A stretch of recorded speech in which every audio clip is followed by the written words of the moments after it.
Hello family, welcome to রম্পাস রান্নাঘর। আজকে তোমাদেরকে করে দেখাবো আজওয়ান বা জোয়ান পাতার একটা পকোড়ার রেসিপি। তোমরা সবাই জানো জোয়ান আমাদের ডাইজেস্টিভ সিস্টেমের জন্য কতটা উপকারী। এর প্রচণ্ড পরিমাণে হজম করানোর শক্তি রয়েছে। ঠিক সেই রকমই জোয়ান পাতারও কিন্তু অনেক গুণ। এটাও কিন্তু আমাদের ডাইজেস্টিভ সিস্টেমের জন্য খুবই উপকারী।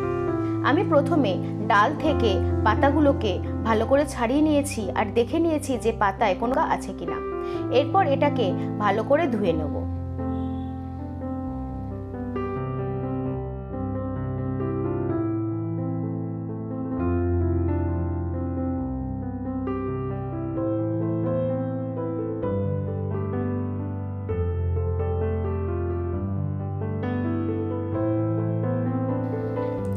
এবার যে ব্যাটারটা লাগবে সেটা তৈরি করে নেব।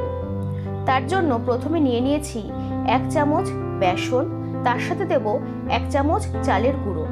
বেসন আর চালের গুঁড়োর পরিমাণ কিন্তু এখানে সমান সমানে রাখবো। তারপর এর ভেতরে দিয়ে দেব চা চামচের 1/2 চামচ লবণ, 1/2 চামচ হলুদ, 1/2 চামচ লঙ্কার গুঁড়ো। এর সাথে দেব সামান্য বেকিং সোডা আর দেব 1/2 চামচ কালো জিরে।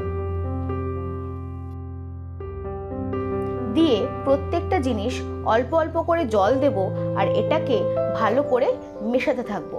একবারেই কিন্তু খুব বেশি জল দিয়ে দিলে হবে না, অল্প অল্প করে জল দিতে হবে আর মেশাতে হবে।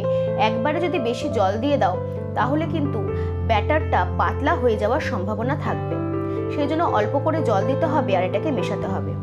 এখানে দেখতে পাচ্ছ যে ব্যাটারটা খুব বেশি পাতলা বা খুব বেশি ঘন কিন্তু হবে না, মাঝামাঝি একটা কনসিস্টেন্সিতে থাকতে হবে। এরপর কড়াইতে তেল বসিয়ে তেলটা খুব ভালো করে যখন গরম হয়ে যাবে তখন একটা একটা করে পাতা ওই ব্যাটারের ভেতরে চুবিয়ে নিয়ে সেটাকে তেলের ভেতরে ছেড়ে দেবো। এইভাবেই প্রত্যেকটা পাতার পকোড়া এখানে ভেজে নেব। ব্যাস, খুবই সহজে তোমরা কিন্তু এইভাবে পকোড়াটাকে ভেজে নিতে পারো। এটা খেতে কিন্তু খুবই টেস্টি হয়। টেস্টের সাথে সাথে এটা কিন্তু আমাদের শরীরের জন্য খুবই উপকারী। তোমরা অবশ্যই এই রেসিপিটা বাড়িতে ট্রাই করো আর আমাকে জানিও তোমাদের কেমন লাগলো। আমার এখানে পাতার পকোড়াটা ভাজা হয়ে গেছে। 2 পিঠ বেশ ভালো করে ভেজে নিয়েই আমি এটাকে তুলে রেখে দিয়েছি। এইভাবে এক এক করেই প্রত্যেকটা ভেজে নেব।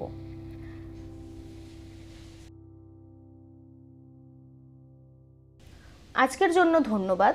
তোমাদের এই রেসিপিটা কেমন লাগলো অবশ্যই আমাকে কমেন্ট করে জানিও। আমার এই চ্যানেলটি তোমাদের ভালো লাগলে সাবস্ক্রাইব করে দিও আর হ্যাঁ, বেল আইকনে প্রেস করে দিও। চলো আজকের জন্য টাটা।